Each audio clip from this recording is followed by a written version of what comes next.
Ojos eran en blanco y negro y había trabajo para todo el mundo.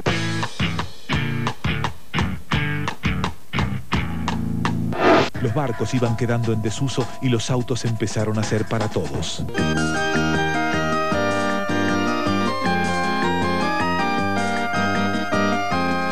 De pronto, Lennon dijo que el sueño había terminado y el odio y la violencia se adueñaron de las calles.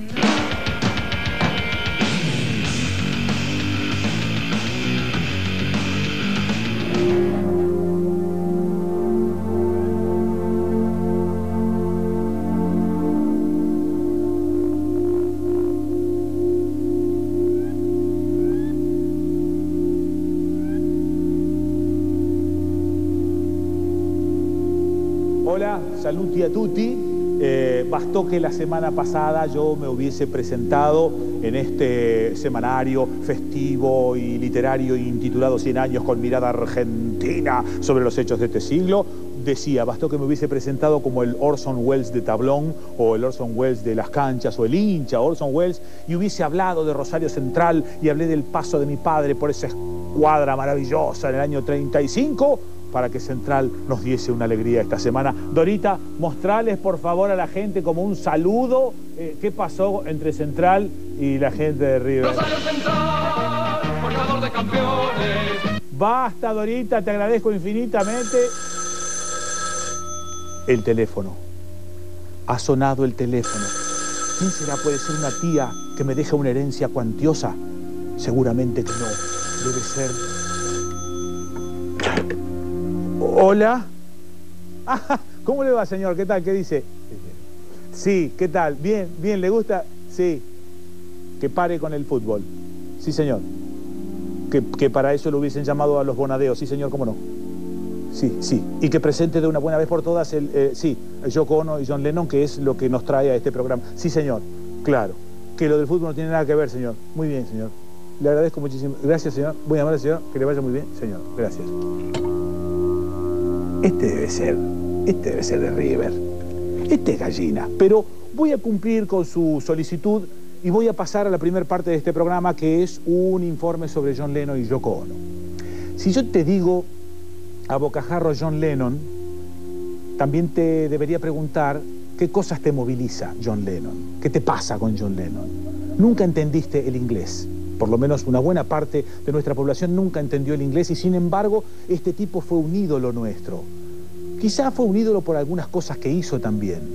Quizá John Lennon, cuando te diga junto a Yoko Ono, te recuerde una imagen de ellos dos en una cama, en un hotel, protestando contra la violencia en este mundo. Protestando contra la violencia en este mundo. Me preguntaba qué cosas nos movilizarían hoy en día a nosotros para aceptar una protesta de este calibre. Quedarían dos tipos en ridículo hoy en día. O, peor que eso, nadie les llevaría el apunte. ¿Qué tendría que hacer una persona, un conjunto de personas hoy en día para protestar con esta guerra, contra esta guerra que se nos está viniendo encima, contra este nuevo Vietnam que ya estamos casi viviendo en este fin de milenio? No sé qué es lo que tendría que hacer, no tengo esa fórmula, pero sí estoy seguro de algo. Este fin de milenio se caracteriza básicamente por la indiferencia.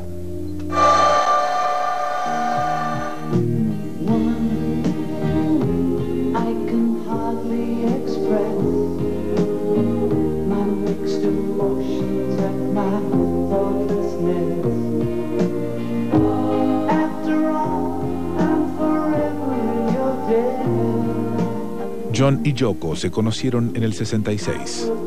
Harto de verla en los estudios de grabación y distanciado de su antiguo amigo, Paul anunció en el 70 su alejamiento de los Beatles. As soon as you're born, they make you feel small. By giving you no time instead of it all. Los fans y la prensa entera endilgaron a Yoko la causa de la ruptura. Mientras aún los fans lloraban la separación, John los consoló con el tema Imagine, la pasión y el sueño de Lennon.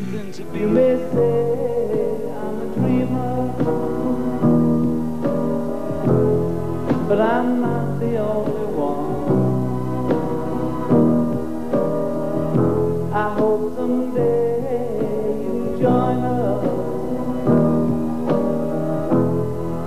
and the world would be as one. What's up, man? I can't believe I met you. I swear to God, how come when did the Beatles get back together? Everybody talks about bagging, bagging, bagging, bagging, bagging, bagging. This is a bagging. En 1969, John y Yoko habían impulsado una campaña sobre hacer el amor y no la guerra.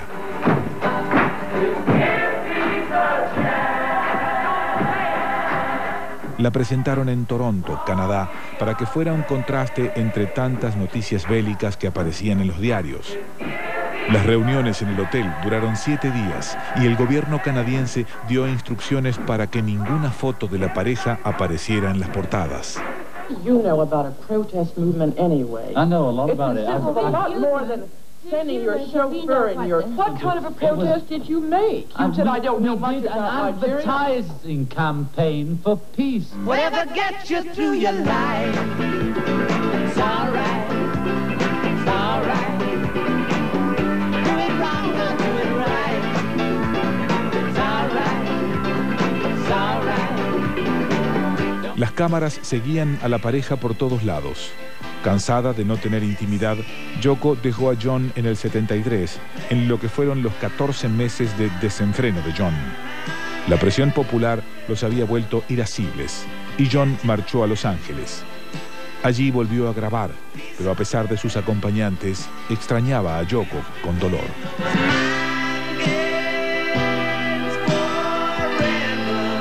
Lo peor fue separarme de Yoko y darme cuenta que literalmente no podría sobrevivir sin ella. All my little plans and schemes gone like some forgotten dream. Volvieron a juntarse y sufrieron 3 abortos hasta la llegada de 100 en el 75. John detuvo su producción y se dedicó a su hijo por 5 años. Beautiful, beautiful, beautiful, beautiful boy. Cumplió 40 años en los 80, el último de su vida. John fue interceptado a la salida de su casa por Mark Chapman, un desequilibrado mental que le disparó a quemarropa. El 8 de diciembre se recuerda como el día en que nos arrebataron al poeta. Wasn't the 70s a drag, you know? Here we are, well, let's try and make the 80s good, you know? And darling, darling, stand by me, oh, na, na. Stand by me, stand by me, stand by me. La vida es lo que te pasa mientras estás ocupado haciendo planes, dijo John alguna vez.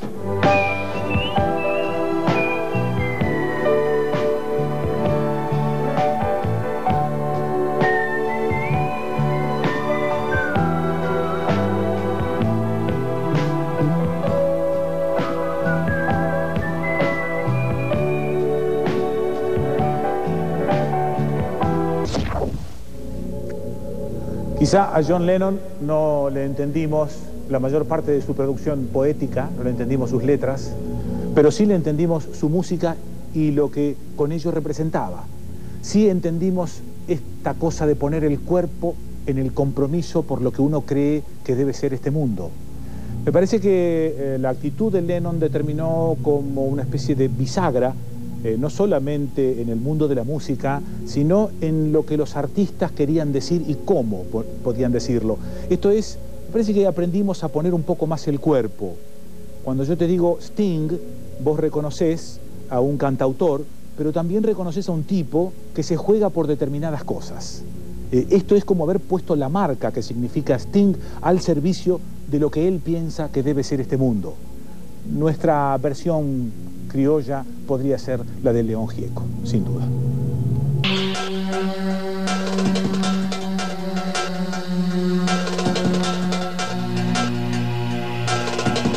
Cien años atrás, mucha gente viajaba a hacerse la América. Todos los días se inventaba algo nuevo. Máquinas para viajar, para soñar, para matar. La guerra parió el comunismo y los años locos nos dejaron sin un mango. A los golpes aprendimos lo que era un golpe y todo se arreglaba a los tiros mientras el doctor analizaba los ratones. El hambre le dio de comer al populismo y terminó vomitando fascismos. La bomba hizo callar a las bombas y dejó oír a las masas. Desde el balcón se construían milagros y el planeta se partía en dos con un muro de silencio. Las familias incorporaron un nuevo integrante mientras la novia del mundo seducía hasta los más intolerantes.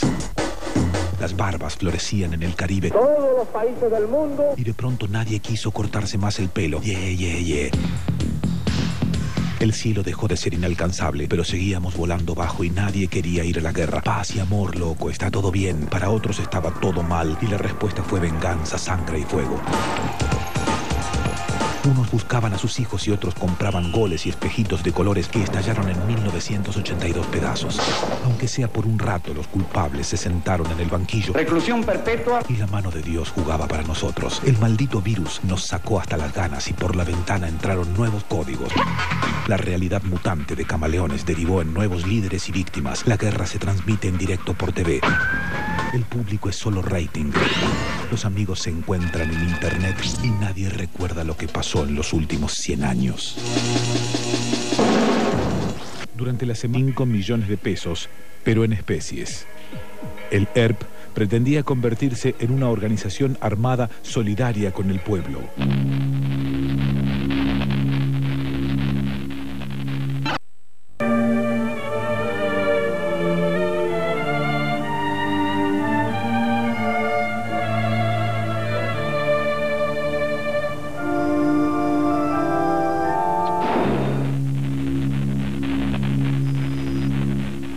Hermanas y hermanos del éter, para explicar esta cosa que yo quiero explicar ahora en el término de un minuto, Eduardo Anguita y Martín Caparrós utilizaron 3 gruesos tomos de la voluntad y no sé si lo lograron, pero ahí va. Finales de los años 60, principios de los 70, mucha gente en este país pensaba que existía el suficiente consenso como para llevar adelante un cambio, una revolución social. Cordobazo, Rosariazo y otros asos en todo el país. Los hermanos Santucho, que eran 7 hermanos santiagueños, todos militaban en las izquierdas, como suele decirse, en distintas facciones de las izquierdas. Mario Roberto Santucho es el impulsor de un partido político llamado PRT, Partido Revolucionario de los Trabajadores. Y luego el armado de ese brazo armado de ese partido, que era el ERP, Ejército Revolucionario del Pueblo. No eran peronistas, admiraban la clara lucha del Che Guevara en Cuba, tenían ellos en su pensamiento lo que llamaban la segunda liberación. La primera la había hecho en toda América San Martín, y quizás la segunda liberación era la que ellos alentaban en sus corazones.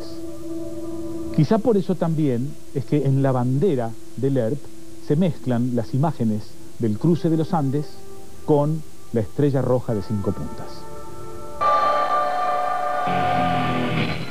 El señor Sylvester representa simultáneamente a los intereses de los enemigos del pueblo argentino, el imperialismo británico.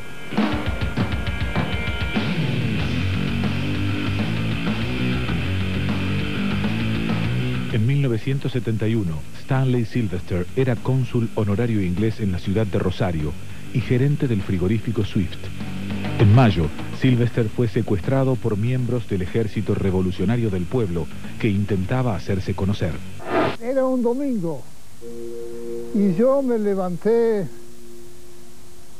más o menos a las 8 de la mañana y salía en el coche para ir a la panadería a comprar pan. Donde más claramente se ve el carácter de pulpo chupasangre de esta empresa es en las condiciones de vida y de trabajo a que son sometidos los obreros de la carne. Se trataban con toda deferencia, era una semana de veras de carne. Yo comía bifes todos los días. La embajada emitió un comunicado diciendo que no trataba con extremistas y que por esa causa no iba a hacer nada para solucionar el problema mío. La solución mía estaba en manos de Swift.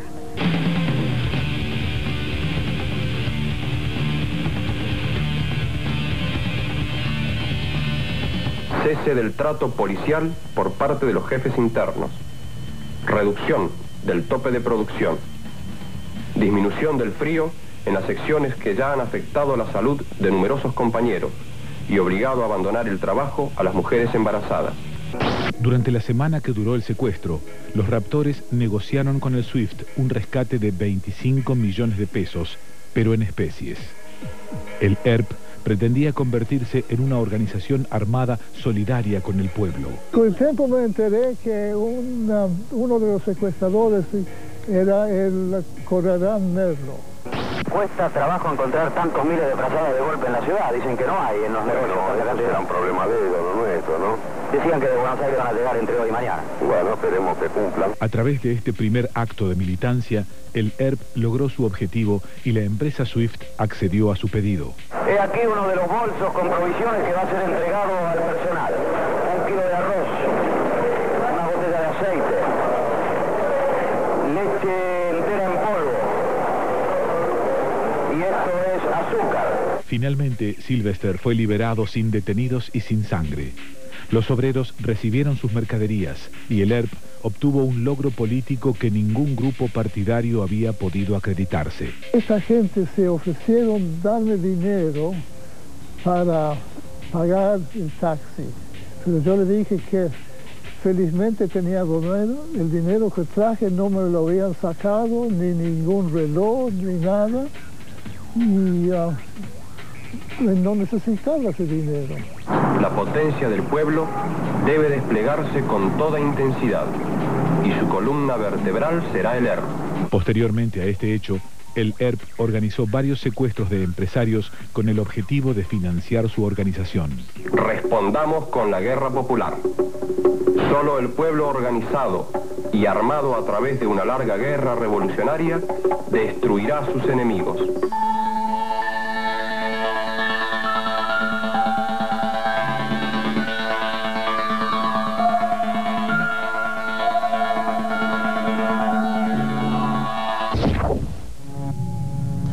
A ver cómo te cae esta frase.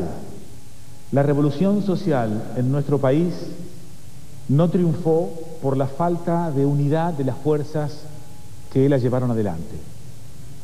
No necesariamente tenés que estar de acuerdo y no necesariamente esto tiene que ser un enunciado para siempre. Son ideas, cosas que se me van ocurriendo compartir, y esto de pensar en voz alta me gusta cada vez más. Esto de la unidad que te digo, fíjate qué es lo que pasó en la Revolución Cubana. La unidad que había entre los que llevaban adelante la revolución hizo también a su triunfo. En el caso de los republicanos, en la Guerra Civil Española, esa desunión, esa falta de cohesión, también los llevó a la derrota. Insisto, no sé si esto es exactamente así, pero me huele a que pudo haber sido de esta manera. ¿De qué lado quedaste? ¿Quedaste en alguna parte? ¿En tu casa se festejó algo? ¿En tu casa se lloró algo? Te lo pregunto porque yo tengo la sensación de haber quedado del lado de los que perdimos, de los que perdieron esa guerra o esa supuesta revolución social. Perdimos esa oportunidad. Al final creo que tiene razón mi amigo Moledo cuando dice que la historia no la cuentan siempre los que ganaron. Ya ves, yo siento que he perdido y sin embargo estoy aquí contando estos 100 años. Diseñado para dueños especiales, el Citroën 12B apareció como el auto liviano, con techo de tela, sin tapicería ni cromados. Era como un Mecano, donde se sacaba una pieza y se ponía otra. El casco fue botado en 1956 en los astilleros de Río Santiago. El 25 de junio de 1963, este buque escuela realizó el primer viaje de instrucción, llevando a su bordo a los cadetes del último año de la Escuela Naval Militar. Se denomina fragata a un velero de 3 mástiles o más. Para la maniobra de cada palo se necesitan entre 25 y 30 hombres. La fragata Libertad ya ha realizado 32 viajes alrededor del mundo, representando una especie de embajadora itinerante, invitada a regatas, aniversarios o presentaciones de grandes veleros. Hay una selección de la gente, una selección bastante importante, es como un premio. El itinerario de la fragata Libertad suele variar año a año. Desplaza 3.765 toneladas con carga completa y tiene 27 velas. Se va rotando año a año la dotación y hay un 10% únicamente que se queda a bordo, que es el que recibe a los nuevos.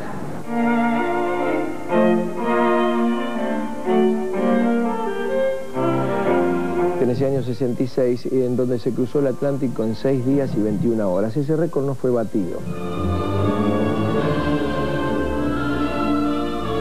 Durante este viaje hubo varios papás nuevos, 14 papás nuevos, que conocieron a sus hijos cuando llegaron.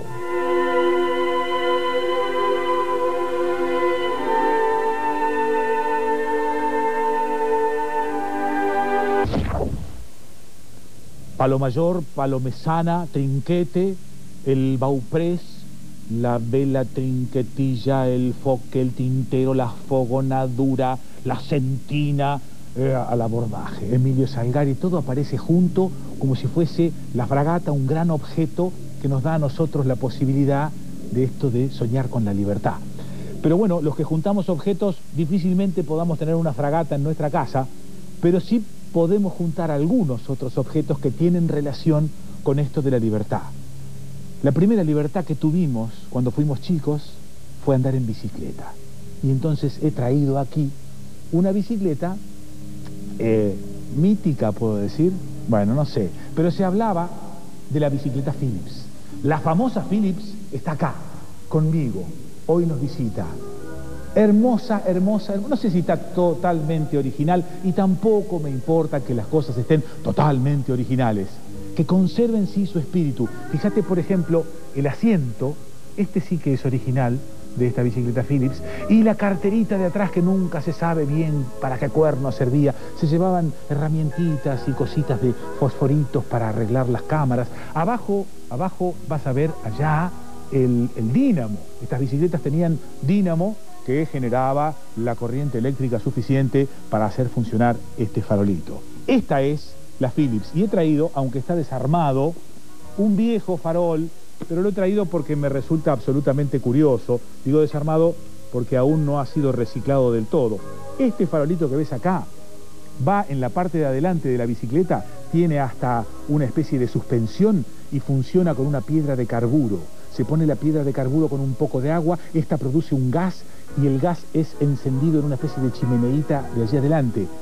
La complicación para lograr una determinada iluminación mientras uno anda en bicicleta. Esto lo quiero muchísimo porque es muy antiguo. Y hablando de bicicletas, hablando de libertades, hablando de poemas, tengo aquí un libro de José Pedroni. Decía Leopoldo Lugones que José Pedroni era el hermano luminoso. A Pedroni le encargaron una vez, mirá vos qué fantástico, no sé si no fue en su pueblo natal, en Galvez, en la provincia de Santa Fe, le encargaron un poema. Y en ese poema le dijeron, por favor, don Pedroni, usted que es el poeta de por acá, escriba algo para la bicicleta, porque vamos a inaugurar el velódromo. Y este creo que fue uno de los últimos poemas escritos por José Pedroni. Te lo leo. La bicicleta un día va a volar, la bicicleta de todos, ya lo verán. Le están saliendo las alas, son de verdad. El niño quiere que vuele y volará. El niño irá por el aire a comprar el pan. Tan pronto los hombres ganen la paz, la bicicleta de todos volará. La que duerme en la puerta de los cines volará. La del cartero volará. La de la reina Guillermina volará. La mía, la tuya, volarán. Por arriba del humo y los cables me verás. La bicicleta tendrá un solo nombre: libertad.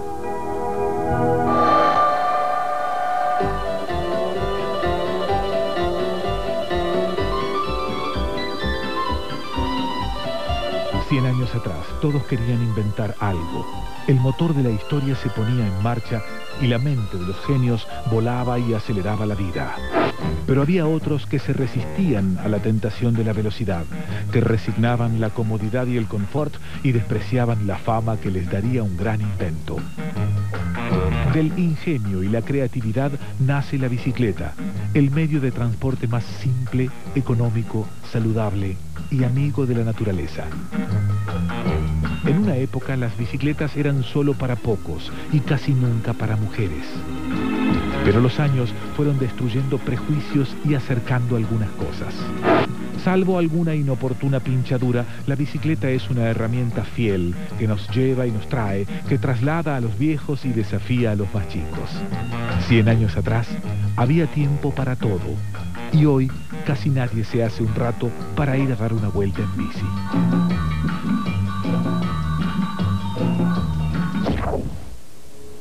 ¿Ha visto? ¿Ha visto? La bicicleta es, como te decía, símbolo de libertad. Y han construido tantas cosas y tantos aparatos extraños, y quizá empezaron con esto y lo complicaron hasta que determinaron que debía tener estos 4 ruedas, un motor para no cansarse tanto, terminaron inventando el auto, qué sé yo cómo ha sido esta secuencia específicamente. Pero si de autos se trata, el Museo de 100 años se ha engalanado con algunas cosas que tengo acá y que te quiero mostrar porque me parecen re simpáticas. De autos. Yo tengo un viejo Falcon 70, ya te lo conté a esto, y lo quiero como se quiere a una suegra, o más, quién sabe. No, pero qué lío voy a tener con la suegra. Pero lo que te quería mostrar específicamente es algunas cositas como esta, por ejemplo. ¿Qué dice allí? Ahí dice San Dauphin. Esto pertenece al viejo Renault Dauphin. Me parece que es anterior al Renault Gordini. ¿Sabés qué guardó el tipito que me trajo esto? Mirá lo que guardó.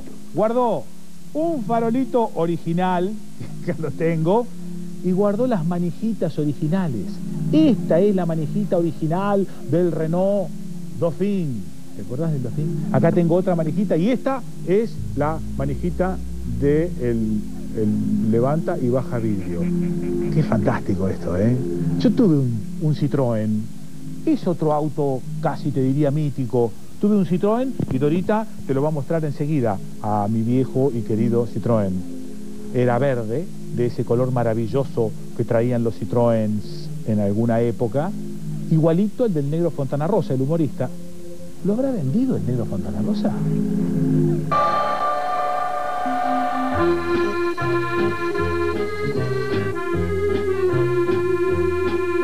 Surge de un pedido del presidente de la fábrica antes de la Segunda Guerra Mundial, de un vehículo que básicamente fuese 4 ruedas y un paraguas arriba.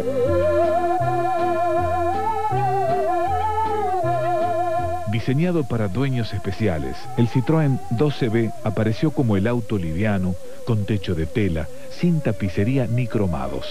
Era como un Mecano, donde se sacaba una pieza y se ponía otra. Termina la guerra y Citroën se larga a la fabricación en serie de este modelo 12B. Significó todo un movimiento en la juventud de esa época.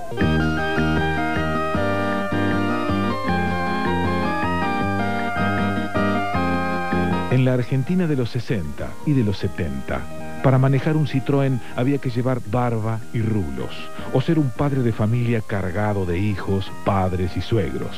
Un convertible a un precio muy bajo y la libertad de la gente de salir nuevamente a la naturaleza.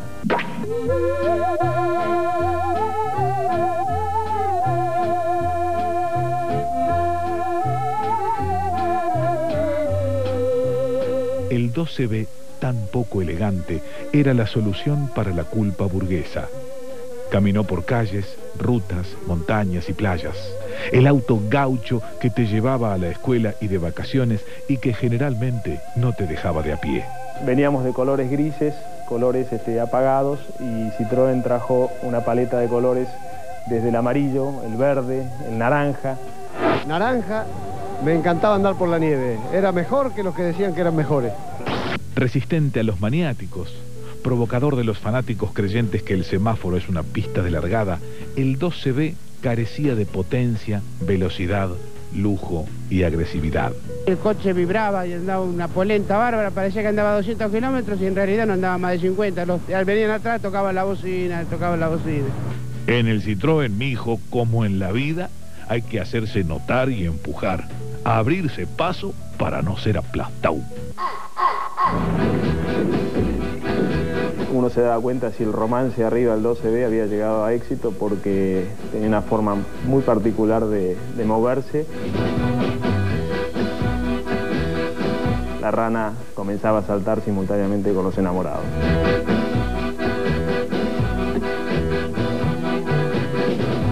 Fue divertido, cómodo, no sé. Yo estaba chocha con el chiche y él también, así que... Con este anhelo, con este afán de continuar con algunas tradiciones, nosotros con algunos amigos nos reuníamos de vez en vez a carnear un chancho, a hacer chorizos, salamines, jamones y esas cosas. Para no perder esta tradición.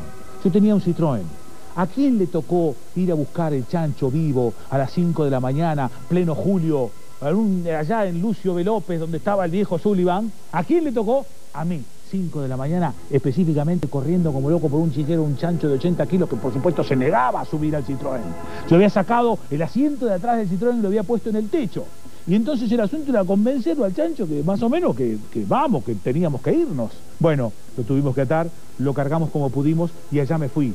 No le había puesto una piola ni un piolín, ni había atado el asiento, lo perdí en una cuneta al asiento. Llegué allá, pero antes de llegar, en un momento dado, el chancho se paró. Se le salieron las ligaduras y me hacía no sé qué cosa acá en la oreja el chancho. El susto que tenía yo, aceleré y en un momento dado el chancho se disgració. Arriba el auto. No sabés lo que fue. Al Citroën lo vendí 4 años después y en los días de mucha humedad todavía... En los años 20, el joven dibujante Walt Disney trabajaba en busca del éxito. Tras perder los derechos de su primer personaje, un conejo llamado Oswald, copió la fórmula y la aplicó a un ratón.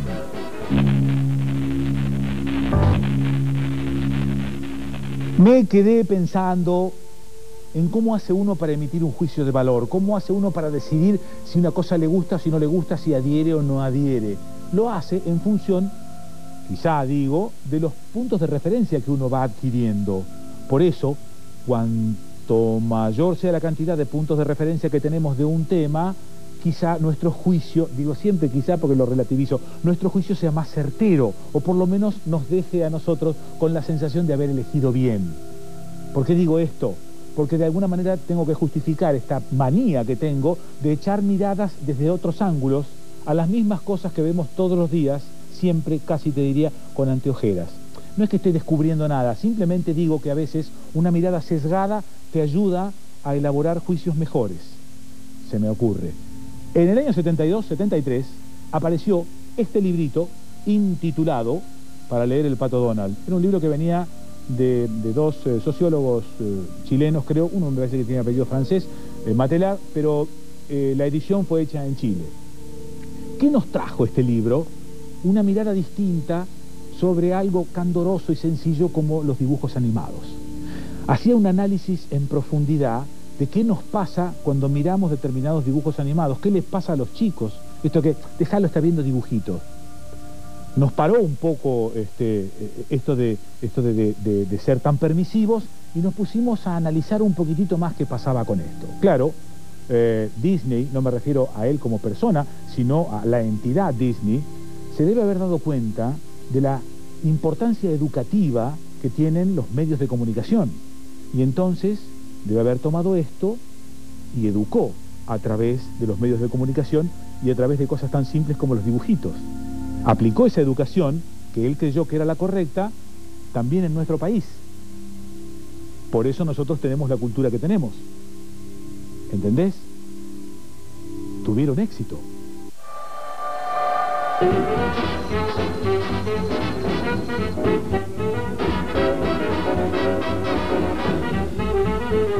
En los años 20, el joven dibujante Walt Disney trabajaba en busca del éxito.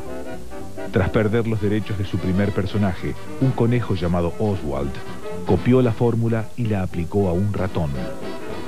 Disney pensó en llamarlo Mortimer, pero a su esposa no le gustó y sugirió ponerle Mickey.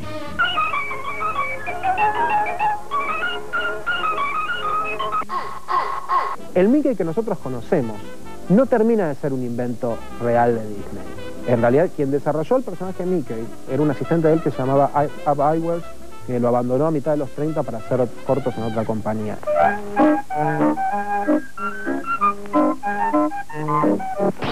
Disney siempre vio la posibilidad de generar un gran negocio. La llegada del sonido al cine le daría su oportunidad. En 1927 Disney decide hacer su primer corto sonorizado, que se llama Steamboat Willie, que está considerado el primer corto con sonido, el primer corto de animación con sonido, que es donde se escucha por primera vez la voz de Mickey. La voz de Mickey, que en ese momento era del propio Walt Disney. Mickey se convirtió en el prototipo americano de lo bueno. Con la llegada de la Segunda Guerra Mundial, los personajes de Disney se vuelven mucho más humanos y mucho más bondadosos y mucho más a favor de la causa de la democracia y el American Way of Life.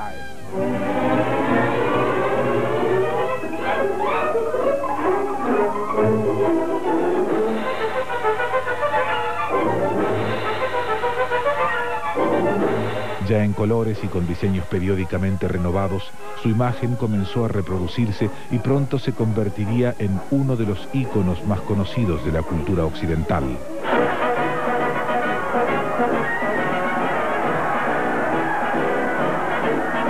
Mickey es símbolo de Disney por varias razones. La primera es que es el primer personaje sobre el cual Disney tiene control absoluto.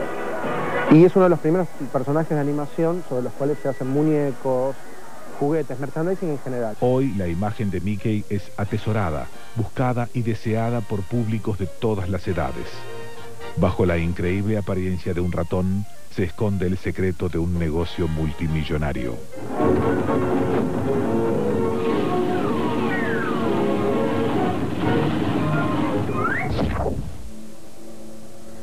Estaba buscando algún tabaco para pipa, che, porque tengo un montón de pipas y justamente me puse a fumar en pipa y estaba buscando dónde está el tabaco, pero ¿será posible que no lo puedo encontrar en la libreta del almacén ni en la libreta del kiosco? ¿Cómo se llamaba el tabaco, la hija del toro? Un viejo tabaco que andás a ver cómo estará en este momento, pero así se llamaba, tabaco, la hija del toro. Quiero aprovechar este ratito que dedico a los objetos, que dedico a la libreta del almacén, para agradecer algunas cosas. Estuve en la casa del doctor Novelo y su esposa Daricia.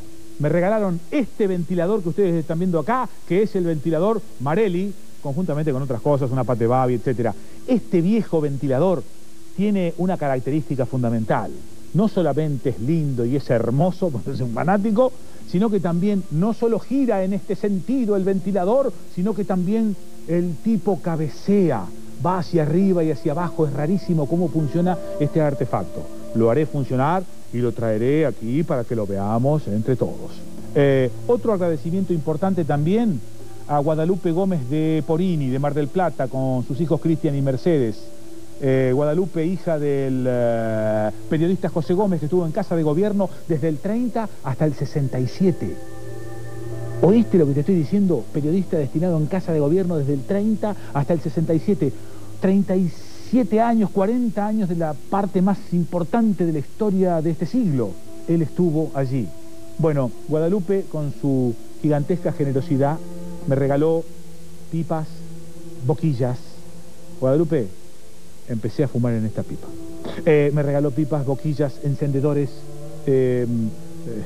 binoculares, un montón de cosas que tenía en la casa y que tuvo la generosidad, insisto, de obsequiar para el Museo de 100 años. También regaló esto. Esto es un viejo estoque. ¿Qué es? Parece un bastoncillo que los ingleses llevaban debajo de su axila, pero adentro de este bastoncillo se escondía un arma filosísima que te podía defender en alguna noche oscura de agosto. No sé por qué agosto se me ocurre. Alguna noche oscura de agosto de algún delincuente que se te aproxime con aviesas intenciones. Estaba sesionando el Congreso y nosotros todos enfrente en la plaza del Congreso. Al atardecer vinieron un montón de escuadrones, la gente tuvo que huir despavorida.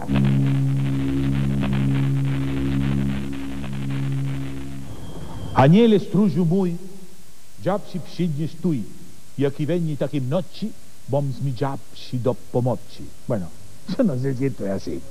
Esto pretende ser polaco. Y esto me lo enseñaba mi suegra 1. ¿Por qué presento a mi suegra 1? Primero porque voy a contar la historia de vida de mi suegra 1. ¿Y por qué las numero a mis suegras? Porque tengo más de una. Porque uno no se separa de las suegras. Uno puede tener ex mujeres, por ejemplo, pero no tiene ex suegras. Las suegras uno las va juntando. Y es más, mi suegra 1 y mi suegra 2, de vez en vez, se reúnen y toman té juntas. Como dijo Charlie Adamson, bobe.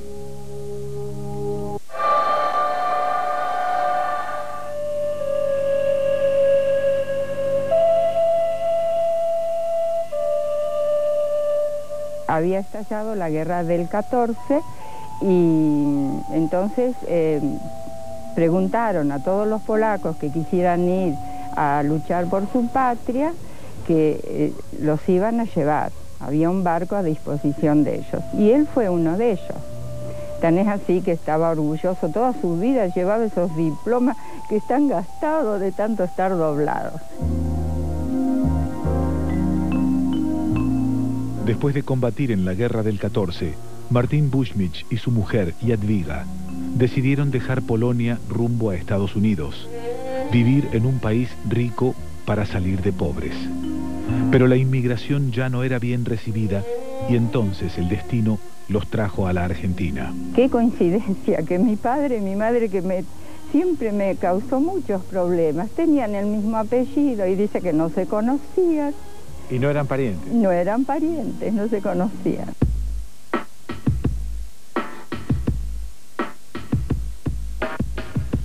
Llegamos acá, mi madre decía que estaba el carnaval. Entonces, bueno, llegamos y paramos en el hotel de inmigraciones. Y ahí se quedaba toda la gente esperando encontrar una ocupación. Wanda cumplió 2 años en la Argentina. Pronto tuvieron trabajo en una estancia de la provincia de Buenos Aires. Allí su madre parió al tercer hijo, sola, en el medio del campo. La vida era muy dura y Martín, el padre de Wanda, se llevó la familia a vivir cerca de unos parientes en Pueblo Nuevo, a pocos kilómetros de Rosario.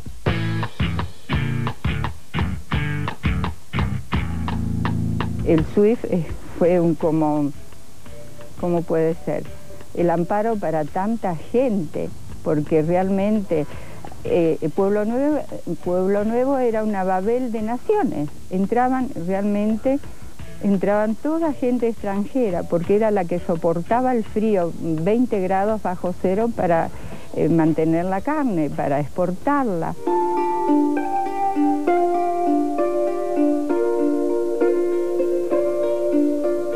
Wanda conoció a Pedro a los 14 años. Recién a los 16 se puso de novia en un festival del pueblo y a los 20 se casó. Él era un fanático del fútbol y trabajaba en el frigorífico Swift. Tuvieron 2 hijos, Nora y Daniel. Pedro ya estaba trabajando. Yo entré en el año 46. Todavía estaba Perón bien en boga, ¿no es cierto? De lejos conocí a Evita, que ahora la admiro, viendo su vida y todo, y tan joven que murió, una pena, y verdaderamente que era bandera de los humildes.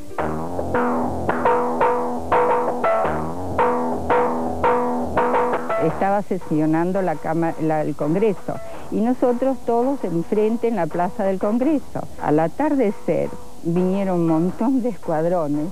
La gente tuvo que huir despavorida y no se sancionó la ley del Estatuto de la Carne. La época de la guerra significó para la familia de Wanda y los habitantes de Pueblo Nuevo la solidaridad con sus parientes de Europa. A raíz de la guerra, algunos polacos que eran solteros aquí, uno de ellos, que se llamaba Michał Świgon, se fue a la guerra, detrás de una historia de amor. Y se hizo una despedida muy grande, mucho llanto, me acuerdo que era, bueno.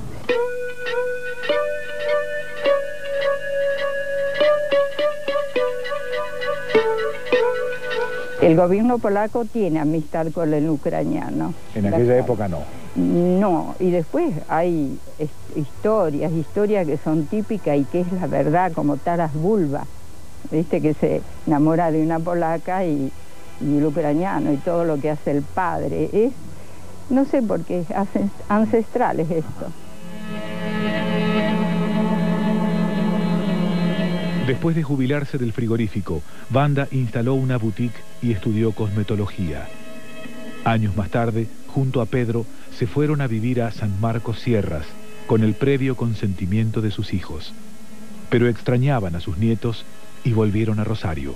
Ani ja, ani ty, nie umiemy roboty. Kupim sobie wózeczek, będziemy wozić piaseczek, a na tym piaseczku posadzimy balony. Balon, balon, balony, wszyscy chłopcy gawrony.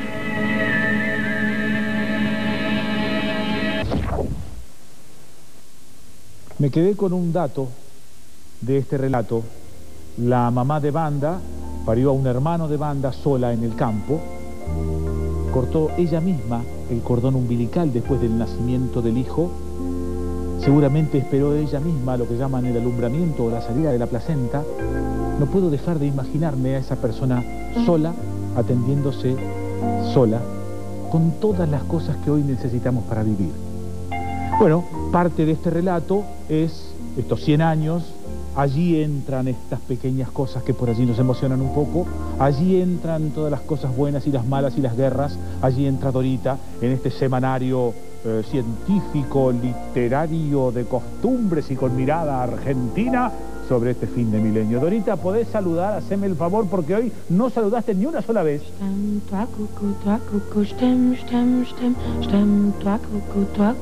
Gracias, Dorita. ¿Cómo fue tu parto? ¿También sola tu mamá, sí?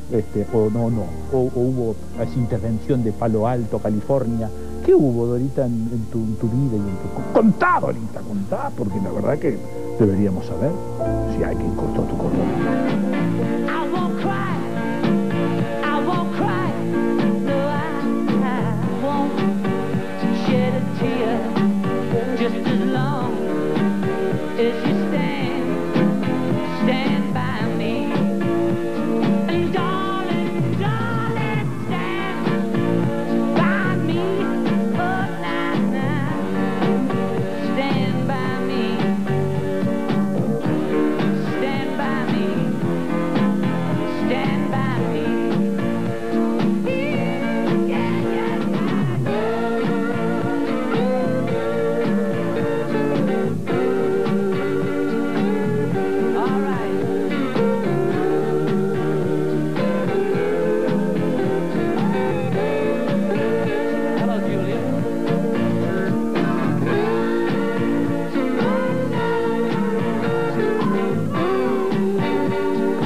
Well, here I am in New York, singing to you. Whenever you're in trouble, won't you stand?